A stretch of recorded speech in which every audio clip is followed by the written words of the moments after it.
خرد کو غلامی سے آزاد کر، جوانوں کو پیروں کا استاد کر۔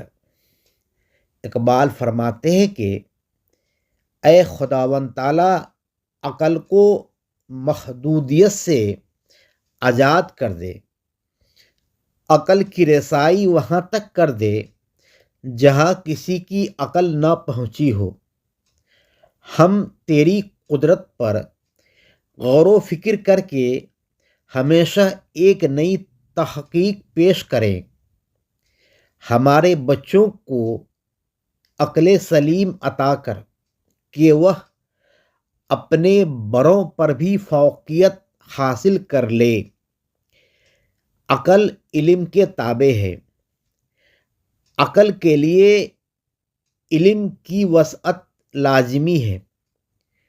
جو بغیر علم کے عقل سے تحقیق کرتا ہے وہ گمراہ ہو جاتا ہے۔